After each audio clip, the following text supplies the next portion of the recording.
A gente faz uma abertura diferente, o SBT Rio diferente nesta segunda-feira. A gente vai conversar com o governador eleito Wilson Witzel justamente sobre o que acontece a partir do ano que vem. E aí o que você falou, o que o senhor falou foi justamente isso. O senhor já esteve aqui comigo falando sobre principalmente questão de segurança pública. Conhece realmente aqui dentro dos estúdios, fora a realidade do Rio de Janeiro. A gente vai tocar o primeiro ponto sobre a questão dessa segurança pública. Você disse o tempo durante a campanha, aqui nos debates, a gente comentou bastante também sobre a extinção de uma secretaria. A gente chega ao final do ano com o fim da intervenção e o senhor disse que quer cuidar pessoalmente do que diz questão de um gabinete de segurança pública. Explica pra gente. Olha, Beli, nós vamos estruturar a Polícia Civil para investigar a lavagem de dinheiro. Isso vai ajudar muito no combate ao tráfico de drogas. É importante também treinar bem a Polícia Militar, equipá-la, dar segurança ao policial e, pela informação que recebi, o Fundo de Segurança Pública terá R$1 bilhão para serem utilizados na segurança pública. E isso vai ser fundamental, porque a Polícia Civil e a Polícia Militar estarão sendo reaparelhadas. E é importante também o sistema de monitoramento por câmeras, que nós precisamos identificar as áreas onde há uma maior necessidade desse monitoramento e já implementar de imediato. E fazer uma PPP, parceria público-privada, com a implementação de mais câmeras em todo o Grande Rio, na Baixada Fluminense, Niterói, São Gonçalo. Niterói já conta com um sistema de câmeras. Algumas cidades, por exemplo, Nilópolis, tem um sistema. Então, nós vamos ampliar isso. O sistema funciona muito bem com reconhecimento facial. Quem for reconhecido de fuzil na mão, dentro das comunidades, ao ser identificado na rua, vai ser preso. Então, o sujeito não vai ter como se esconder. E o sistema de câmeras consegue identificar quem está vendendo droga, quem está comprando, identifica a placa do carro. Então, nós vamos ter uma capacidade de vigilância de 24 horas. Com todos esses equipamentos da área de inteligência e de combate à área de lavagem de dinheiro, em pouco tempo nós vamos ter uma redução sensível da criminalidade em todo o Estado. Humberto? Governador, boa tarde. Em relação à extinção da Secretaria de Segurança, a gente tem duas questões. A primeira é que você tem ali cerca de 800 pessoas, que eu queria saber para onde o senhor vai colocar, né? Vai realocá-las ou vai simplesmente extinguir os cargos, vai demitir? E a segunda questão é em relação à DRACO. A DRACO é uma delegacia importante porque ela combate as milícias, né? E a gente sabe que parte da milícia vem da própria polícia, de pessoas infiltradas na polícia, de bandidos infiltrados dentro da estrutura policial. Então, o senhor, acabando com a Secretaria de Segurança, o que o senhor faz com a DRACO? Ela volta para a Polícia Civil ou vai criar algum outro órgão? O que nós pretendemos fazer, Humberto, é dar independência à polícia. Ela precisa ser despolitizada. A Secretaria de Segurança Pública, ela acaba politizando demais a atividade policial. Então, se for necessário manter uma estrutura mínima de segurança pública por conta do Plano Nacional de Segurança Pública, então, isso é uma política que possa ser necessária para poder receber os investimentos. Mas não haverá superioridade hierárquica entre uma Secretaria de Segurança Pública que possa ser mantida só para que a gente tenha recursos do sistema de segurança, mas sem superioridade hierárquica. Polícia Civil é a Secretaria, Polícia Militar é a Secretaria. E despolitizar. A polícia tem que ter independência, o delegado tem que ter independência. Muitos dias de campanha a gente está até rouco também. Imagina a gente como jornalista, imagina como candidato também. A voz realmente está... tentar poupar ela aqui. Então, é preciso ter independência ao delegado, ao policial civil. Hoje, os delegados têm muita interferência política. Começa uma investigação, 30 dias depois, ele acaba sendo colocado em outro local. Então, isso tem que acabar. O Ministério Público tem independência, o juiz tem independência, o delegado tem que ter independência. A Delegacia de Combate ao Crime Organizado, a DRACO, ela vai ser colocada dentro da estrutura da Polícia Civil, e a minha ideia é dar independência aos policiais, ou seja, como tem na magistratura remoção por opção, e um controle de um conselho superior para evitar o acomodamento do titular e do substituto. Então, nós teremos metas a serem batidas, né, metas a serem atingidas, e os delegados terão independência. Então, isso nós podemos fazer, inclusive, por decreto, é a minha opinião. Então, com a independência dos policiais, a investigação terá muito mais efetividade e com investimento na área de inteligência. Essas metas, essas metas em relação a delegacias, isso inclui prazos, redução de prazo para a conclusão de inquérito? Tem isso também? Sim. Nós temos muitos procedimentos de investigação que já está se sabendo que não vão conseguir chegar à elucidação. Então é preciso remover esse tipo de entulho que não vai ser investigado e trabalhar com investigações que sejam realmente muito mais exitosas. Então, é preciso ter mais efetividade na elucidação dos casos de homicídio.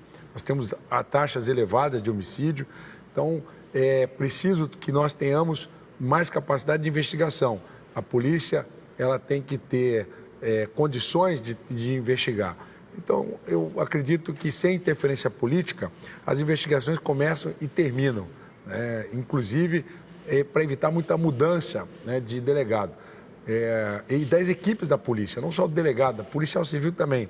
Então, quanto menos você mexer na estrutura para permitir uma continuidade do trabalho, melhor será. O Judiciário e o Ministério Público têm funcionado muito bem em relação a essa independência. Governador, o senhor chegou para ajudar a gente tecnicamente nessa questão de segurança num ano bem atípico, que foi justamente da intervenção. A gente tem aqui 2 delegados, o doutor Marcos Amin, o doutor Rafael Barça, que também fazem esse papel, que me ajudam aqui tecnicamente na área de segurança. E a gente está num ano muito atípico, eles já comentam comigo, já tem muito tempo, e a gente aprendeu com essa nova etapa de intervenção. O que a gente pode herdar no 1º de janeiro em relação a essa intervenção? Ela acaba totalmente? O que fica dela? Quais são os frutos que o senhor enxerga nela? Eu vou agendar agora com o general Braga Neto, com o pessoal da intervenção, para a gente poder aproximar mais os estudos, dentro da transição, montar uma comissão, né, com membros do Ministério Público, da Polícia Civil, da Polícia Federal, da Polícia Rodoviária, para a gente poder aproveitar esse legado. Estou aguardando uma agenda com o presidente eleito Jair Bolsonaro para que a gente possa traçar, né, as propostas para 2019. E o que eu tenho ouvido é que há sim uma necessidade da manutenção de um efetivo do Exército Brasileiro nas ruas. De forma que, como nós também falamos, eu já vou iniciar a contratação de 3.000 policiais a partir de janeiro de 2019, com recursos do Detran, que nós vamos canalizar para a segurança pública. Então, esse já vai ser um primeiro aumento de efetivo que é necessário para poder diminuir essa dependência hoje da intervenção. Mas o legado da intervenção é muitas propostas para o aparelhamento da polícia na área de inteligência, que eu já recebi o material, e como nós vamos ter 1 bilhão no fundo a partir de janeiro, vamos aproveitar para investir esse dinheiro nesse projeto de segurança, de reestruturação. Eu só não vi a parte da Polícia Civil, mas aí não tem problema. Até janeiro, a gente tem tempo de montar essa proposta que eu já tenho, no combate à lavagem de dinheiro, juntamente com a Polícia Civil, para canalizar esses recursos para essa área de inteligência, de vigilância eletrônica e de treinamento da Polícia Militar. Então, eu acho que está tudo bem encaminhado. Assim que eu tiver com o presidente Jair, a gente vai conversar sobre isso. Primeiro, eu quero agradecer a você. Muito obrigada pela grande audiência neste momento. A gente aqui nos estúdios do SBT Rio, com exclusividade, ao vivo, com o governador eleito do estado do Rio de Janeiro, Wilson Witzel. Inclusive, tem muita gente participando pelo Twitter. O Carlos Júnior pergunta o seguinte: em relação a gente ainda nessa área para ir para outras propostas que a gente também tem interesse, que vai acontecer com a gente o ano que vem, ele pergunta em relação ao Degase, que hoje está vinculado à Secretaria de Educação. O que o senhor pretende fazer em relação ao Degase? Tenho conversado com os agentes do Degase e nós vamos, evidentemente, identificar qual vai ser o secretário ou a secretária de Educação, gente que entenda de educação. Então, a partir daí, vamos avaliar. O Degase ele cuida do menor infrator, mas o menor infrator está dentro do sistema da segurança pública. Então, preciso fazer a reeducação não só do interno, do sistema penitenciário, também do interno do menor infrator. Então, me parece que a solução mais adequada seria termos um sistema penitenciário mais bem aparelhado, melhor administrado, sem interferências, sem corrupção, e o Degase estaria também dentro dessa estrutura. Então, o que nós vamos avaliar é exatamente essa desvinculação da Secretaria de Educação para o sistema de segurança pública. Humberto? Vamos falar um pouco de economia, né? O Rio vive uma grave crise, né, financeira, mas só vai ter um presente do destino para 2019, né? Por conta da valorização do barril do petróleo. O estado do Rio é muito dependente disso, né? Por conta da valorização, só vai ter cerca de 14 a 16 bilhões de royalties, né, na conta petróleo. Isso já é um recorde, porque o valor mais alto que já aconteceu foi em 2014, com cerca de 8 bilhões e 700. Então, só vai ter um acréscimo aí de mais de 60%. Já é suficiente para tirar o Rio do buraco? Não é suficiente. Hoje a Previdência do Estado está consumindo muito dinheiro. E tem as dívidas que foram feitas anteriormente. As dívidas foram feitas no governo do Sérgio Cabral, do Pezão. Então, essas questões nós vamos ter que analisar com muita cautela e o regime de recuperação fiscal que nós estamos hoje para fazer uma nova proposta de refinanciamento da dívida do Estado. E hoje o déficit é muito elevado. Então, o que nós pretendemos fazer é trabalhar para aumentar a receita. O problema do Estado não é de despesa, o problema é de receita. Nós deveríamos estar hoje com 100 bilhões de receita. Então, 14 bilhões de royalties de petróleo ainda é suficiente. Bom se fosse 30, aí já seria razoável. Mas tem um grave problema, Humberto, no nosso ICMS. É difícil a questão, mas é uma das pautas que eu pretendo levar ao presidente Jair Bolsonaro. A questão do ICMS no petróleo, ele precisa ser revisto.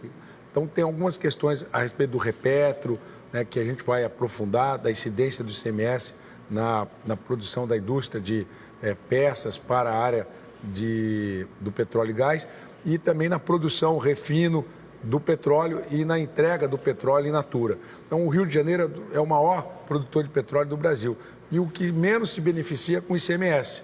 E esse ICMS seria suficiente para fechar essa conta. Só para explicar para o pessoal de casa, o dinheiro que fica aqui, na verdade, né? Exatamente. Porque o petróleo ele sai do Rio de Janeiro, vai para outros estados que, ao comercializar o petróleo, ganham o ICMS. Nós não ficamos com nada. Então, a compensação seria o royalties do petróleo. Só que você colocar o ICMS que nós perdemos é muito maior do que o próprio royalties de petróleo. Então, essa conta que precisa ser modificada. Então, nós vamos batalhar junto com a bancada do Estado do Rio de Janeiro, nossos senadores, para poder levar ao presidente essa questão do ICMS. Mas não é só isso. Nós também vamos fazer a abertura do Estado do Rio de Janeiro para investimento internacional, não só na área da indústria e da transformação, mas também na estrutura das obras de infraestrutura, como o Arco Metropolitano, que está com a União, mas nós queremos pegar ele de volta. Comperj. O Comperj, que é privado, mas já está sendo avançando em relação à geração de emprego, mas terminar também, por exemplo, Via Light, terminar a Via Light. Nessa questão das obras de infraestrutura, desculpe interromper, o que a gente viu nos últimos anos aqui no estado do Rio foi uma espécie de clube das empreiteiras. Né? As grandes empreiteiras pegavam as obras, se cartelizaram, combinavam preços e pegavam todas as licitações. Né? De várias empresas de porte médio, pequenas, quebraram, ou estão numa situação muito difícil. O senhor pretende abrir para essas empresas também? Quando você fala de investimento de infraestrutura de grande porte... Às vezes de saneamento básico, às vezes numa cidade e tal. Né? Então, isso é importante que nós deixemos bem claro que eu não tenho compromisso com ninguém, a não ser com o povo do Estado do Rio de Janeiro que me elegeu. Então, é a ele que eu devo a minha eleição. E para ele nós vamos trabalhar, principalmente os mais pobres. Projeto Comunidade Cidade, que é a abertura de ruas, tanto na Rocinha como no Vidigal. Voltar a funcionar o teleférico do Complexo do Alemão.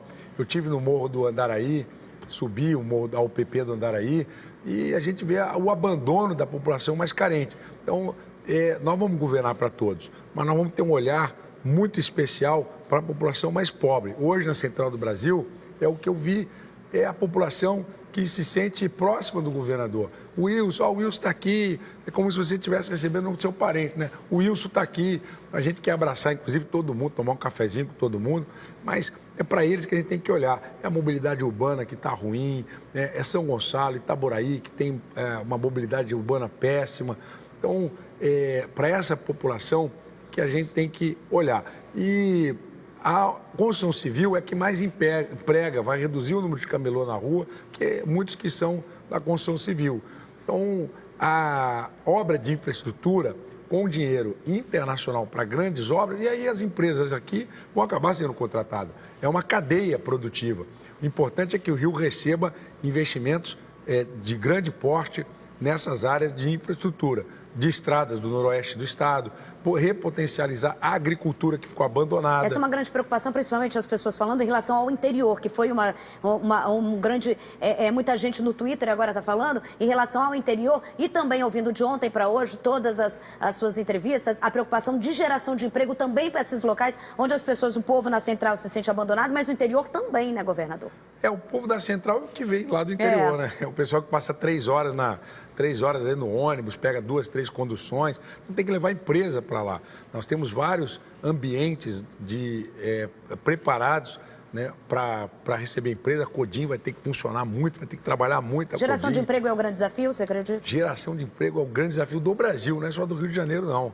Hoje a gente tem 13 milhões de desempregados, aqui no Rio muito mais. 1.300.000 desempregados, né? As obras que fizeram a Olimpíada, a Copa do Mundo, tudo isso acabou e não se fizeram o planejamento para evitar esse desemprego estrutural. Então, nós temos que estar preocupados com isso. Gerar emprego de qualidade e emprego que seja duradouro. Não é aquele emprego... A construção civil é importante, mas nós precisamos também pensar em requalificar esses profissionais através das FAETECs, através, né, de cursos de formação profissional, para ele ir para outra área, né? A área tecnológica, a área de serviços, né, a hotelaria. E a gente sabe que a construção civil, ela ajuda, mas ela não é permanente. Então, outras áreas. Então, temos que trazer para cá a indústria ferroviária, temos que trazer para cá também a substituição dos BRTs para o metrô de superfície, que é o que eu quero propor ao prefeito Crivella, para que a gente tenha um dinamismo maior, né, da geração de empregos e atraia para cá o turista. O turista vai gerar muito emprego, vai mobilizar o mercado. E é uma guerra o turismo internacionalmente. Difamam o Rio de Janeiro, porque o Rio de Janeiro é um grande potencial de recepção turística e difama-se o Rio de Janeiro para que nós não sejamos um destinatário. Então, nós temos que fazer com que o Rio de Janeiro seja bem visto, mexer na Tours Rio para ela poder trabalhar mais na divulgação de imagens, juntamente com o setor hoteleiro, turístico. E a nossa meta é chegar com 4 milhões de turistas por ano, que é pouco para o Rio de Janeiro. O Rio de Janeiro já está recebendo 20 milhões de turistas por ano, como recebe Paris, como recebe Madrid. Então, a meta nossa ainda é uma meta, vamos dizer assim... Humilde. Porque a nossa rede hoteleira nem teria capacidade para isso. Mas não é problema, construir hotel seria maravilha. Então, nós temos que fazer esse trabalho de divulgação para poder trazer o turista, mexer na parte de infraestrutura, de obras civis e também na agricultura, para a gente equilibrar o nosso PIB, não ficar tão dependente do petróleo. Agora, seguinte, só rapidamente, é porque tudo também passa pela questão do regime de recuperação fiscal. O senhor disse que pretende rever e tal, tem aí a SEDAI numa contrapartida. O senhor pretende mudar essa coisa da SEDAI, desistiu da privatização ou pode adotar um modelo como São Paulo adotou de abrir o capital, se tornar uma empresa de economia mista com capital aberto e bolsa de valores, mas sob controle do Estado? Uma das propostas essa, seria conversar durante a transição, né, a possibilidade de se fazer a concessão na entrega da água para os municípios. Então, isso já ajudaria muito. Agora, como a gente vai fazer esse modelo, pode ser, seja viável, fazer a abertura de capital da SEDAI, fazer o IPO da SEDAI, não é privatizar, ninguém está privatizando nada, mas fazendo... Para que as pessoas entenderem, a IPO é a abertura de capital na forma de economia que a gente fala, não é, governador? O economês aí, né? É fazer isso aí. E também trazer uma bolsa de valores para o Rio de Janeiro. O Rio de Janeiro perdeu esse protagonismo aí. E tem, sim, condições, pelo que já conversei com alguns técnicos, de ter a sua própria bolsa de valores. E a SEDAI pode, sim, ser... Vamos estudar, vamos conversar com os técnicos que trabalham na SEDAI, com especialistas, vai ser uma das nossas núcleos da área de transição, para poder estudar o que fazer com a SEDAI para melhorar o desempenho da entrega da água, do saneamento básico. A SEDAI também parece que vai dar um lucro de quase R$1 bilhão. Então, esse lucro da SEDAI tem que ser investido nas comunidades carentes, né? Nova Iguaçu, por exemplo, que é perto do sistema Guandu, não tem água em todos os bairros e nem esgoto. Então, essas coisas a gente... Inclusive, os bairros mais próximos ali do Guandu não tem. Exato. Então, isso tem que acabar. Então, nós estamos com esse olhar clínico para que não possa mais continuar esse tipo de coisa. Então, o que nós vamos fazer com a SEDAI, até o final, nós vamos decidir. Mas é uma boa ideia, sim, uma abertura de capital. Antes da gente continuar com saúde, tem também educação para a gente falar com o novo governador do estado do Rio de Janeiro. A minha veia jornalística ficou um pouco curiosa, pegando na resposta lá atrás. Teve conversa com o prefeito Crivella, claro, também com o presidente eleito Jair Bolsonaro. Como que foi essa questão justamente de fazer? Durante toda a campanha, você apoiou também a candidatura de Jair Bolsonaro, que se elegeu agora. Essa ligação Rio de Janeiro, governo federal, como que ficou nessa primeira conversa, apesar de ser corrida? É uma primeira conversa importante. A primeira conversa importante, estou aguardando, talvez amanhã já tenha condições de ser recebido pelo presidente eleito Jair Bolsonaro e começamos aí também uma aproximação nessas propostas que nós temos para o Rio de Janeiro, na área da segurança, a integração com as Forças Armadas, com a Polícia Federal. O maior interesse foi mesmo a questão da segurança, a conversa com ele? E a questão da receita do Estado, né? Essa questão do ICMS, vamos ver como é que ele pensa. Eu tenho algumas propostas de descentralização da concessão de energia elétrica, aeroportos, portos. Acho que cada estado pode cuidar do seu quintal. Quanto mais descentralizado estivermos de Brasília, melhor será para cada governador tocar a sua pauta de desenvolvimento e não ficar tão dependente das agências de Brasília e muito menos dependente do presidente da República. Então, é um discurso que ele vem adotando, é um discurso mais liberal, de desconcentração, e é o que a administração também nos ensina. Quanto mais desconcentrar as responsabilidades, você tem maior capacidade de gestão. Então, são esses pleitos que eu pretendo levar, depende de mudança, inclusive, constitucional, mas eu acho que é um bom momento, logo no primeiro ano de governo, para que a gente consiga fazer algumas mudanças aqui, mudanças também no nível nacional. Governador, vamos agora também para uma grande preocupação do povo carioca, que é a questão da saúde. A gente tem hoje nas 3 esferas, deve estar por dentro mais do que nunca, das 3 esferas extremamente sucateadas, degradadas, seja o Hospital Federal, a gente mostra o Hospital Federal de Bom Sucesso, seja estadual, como as referências, que agora também virou municipal, com o Albert Schweitzer, que passou a ser municipal, as 3 esferas em que a saúde pede socorro, está internada na UTI faz tempo. Tem o problema das OS, que funciona maravilhosamente no papel, mas já foi até investigação para desvio de dinheiro. Como o senhor pretende lidar com essa gestão da saúde pública? Isabelle, como eu venho falando na nossa campanha, a saúde pública ela ficou muito concentrada nos hospitais. E aí você coloca muito dinheiro concentrado nos hospitais e terceiriza para as OS. Aí começa a aparecer escândalo, secretário preso. Então, nós precisamos capilarizar mais. Ou seja, é a reabertura das casas de saúde pela própria iniciativa privada, vai gerar emprego, que eu tenho ouvido já por parte de enfermeiros, por parte de técnicos. Vai gerar muito emprego na Baixada, vai gerar muito emprego no interior do estado. E aí você começa a desobstruir os hospitais estaduais, municipais, que acabam ficando muito assoberbados. E com o orçamento que a saúde tem, ele vai ser capilarizado de forma a permitir que a saúde chegue mais próximo da casa de cada pessoa. Tem os médicos especialistas que nós vamos contratar através de licitação, o espaço na agenda dos médicos, e isso tudo vai melhorar o desempenho da saúde e vai dar mais transparência. Inclusive, nós vamos dar mais transparência ao CISREG, publicar a fila do CISREG para que seja transparente e não permitir que haja burla, alguém passe na frente para um pedido outro político. Mas isso vai acabar porque nós vamos ter os leitos de retaguarda, né? Conversei muito com o diretor do Hospital Pedro Ernesto para a gente adotar o mesmo modelo de seriedade nos hospitais estaduais e vamos, na medida do possível, integrar com os hospitais federais para falar a mesma linguagem e termos aí um sistema de saúde integrado, mais transparente, sem corrupção, com maior capilaridade pelas consultas com particulares, médicos particulares e pelas casas de saúde que estarão aí agora se mobilizando para, em janeiro, já participar das licitações e poder ter maior, inclusive, penetração. E o Rio Imagens ser descentralizado também. Uma das reclamações dos prefeitos da Baixada é que justamente faltam hospitais nas cidades de médio e pequeno porte. Né? Você tem ali nos hospitais somente nos grandes centros urbanos e eles reclamam, os prefeitos reclamam da pouca presença do Estado nessa questão. Eles só conseguem, porque como é um orçamento muito limitado em cidades pequenas, que tem pouco recurso, eles não conseguem fazer hospitais. No máximo eles conseguem fazer clínica da família, para dar um atendimento ali básico e tal, inicial, mas não conseguem fazer uma internação, não consegue dar um tratamento, o que obriga o paciente a sair dos seus municípios, buscar atendimento longe. Então, acho que falta também um pouco, só pretende fazer alguma parceria, resgatar essa parceria com essas prefeituras? Dúvida. Na verdade, a prefeitura não tinha que ter hospital, né? O hospital tinha que ser do Estado ou da União, a cirurgia de média e alta complexidade.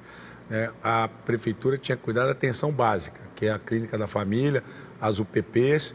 As UPAs. Aliás, as UPAs, que hoje são meio mascaradas, né? Tem o setor vermelho, o setor amarelo, que é para poder atrair a competência do Estado. Então, o Estado é que tinha que cuidar dos hospitais e deixar a atenção básica para os municípios.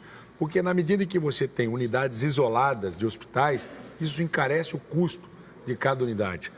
Quando você tem uma grande rede de hospitais podendo centralizar compras, podendo fazer melhor distribuição de recursos e de pacientes, você tem maior capacidade de gestão e racionalidade no uso da verba pública.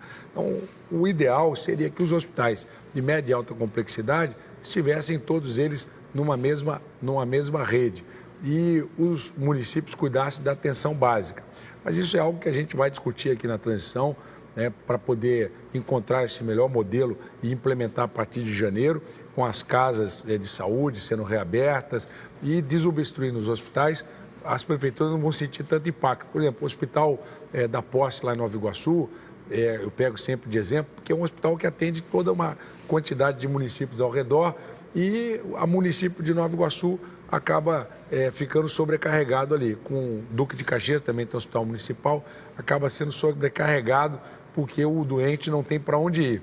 Então, na medida que você reduz aí essa quantidade de doentes nos hospitais, vai reduzir o custo do hospital e, com certeza, os municípios terão aí condições de dar mais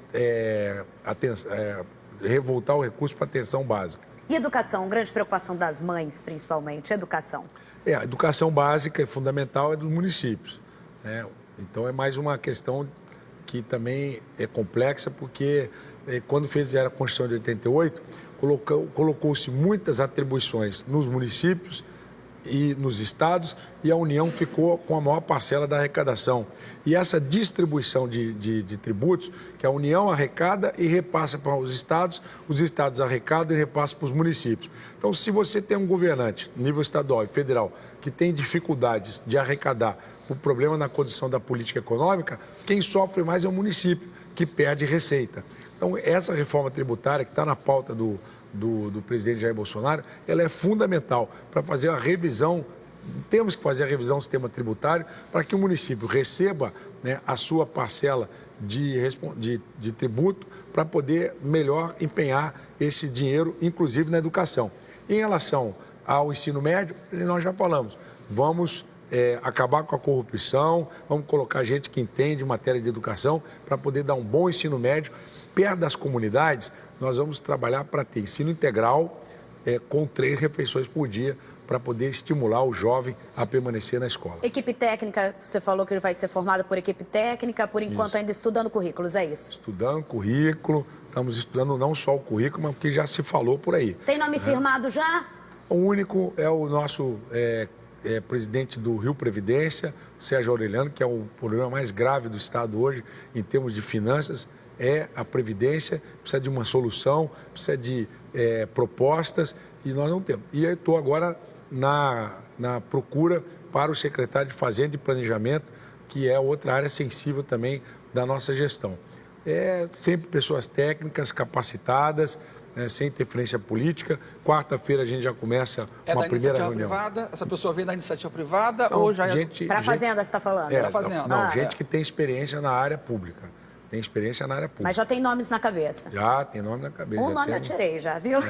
Recado final para o povo brasileiro carioca, Wilson Witzel. Olha, meus amigos, minhas amigas, que a gente se encontra aí na medida do possível, o cafezinho. E uma das frases que eu mais ouvi, Isabelle Humberto, durante a minha campanha, é o seguinte: é o povo olhando de lágrimas nos olhos, me pedindo assim, poxa, não me decepcione. Não quero dizer para você, meu irmão, minha irmã, meu amigo, minha amiga, eu quero te afirmar que eu tenho 35 anos de vida pública, nunca decepcionei meu pai, nem minha mãe, nem minha família pela minha conduta. Não vai ser agora. Pode ter certeza que eu não vou te decepcionar. E você vai chegar em 2022 com orgulho do seu governador, que vai ser o orgulho dos seus filhos. Vai passar para a história como uma nova fase do estado do Rio de Janeiro, em que o governador vai servir de exemplo para o seu filho. Como nós estamos vendo hoje, as crianças vindo tirar foto comigo, parece até jogador de futebol, né? Estou tão celebridade aí que eu pareço jogador de futebol. Então, eu quero firmar esse compromisso de não te decepcionar. Não vou te decepcionar. É o meu compromisso. Fiquem com Deus. Muito obrigado pela grande oportunidade que vocês estão me dando de administrar o estado do Rio de Janeiro para você, não é para mim. Eu sou como você, eu sou povo. Então, o que nós fizemos de bom será para todos nós. Muito obrigado. Você já conhece a minha sala aqui, está acostumado com o meu sofá. Agora, então, eu vou firmar aqui uma promessa para ao vivo com o governador. Eu quero te visitar quando você tiver a sua nova casa chamada Palácio Guanabara para a gente bater um papo já como governador, já tomado posse. Firmado o acordo aqui? Firmado o acordo, Isabelle será recebida, né? Não sei se ela vai querer o tapete vermelho, mas a gente recebe todo... Quando eu era juiz, eu sempre recebi os advogados de tapete vermelho. A imprensa não será diferente, mas a imprensa imparcial, a imprensa verdadeira, aquela que tem compromisso apenas com a verdade, porque é essa imprensa que nós precisamos no nosso país. É uma imprensa que esteja do lado da verdade. Tá certo. Muito obrigada. Parabéns, obrigado, governador eleito obrigado. Wilson Witzel. Um abraço. Tá aqui, Helena. Querida, beijo pra você, Helena. É isso aí, tá? Eu vou para um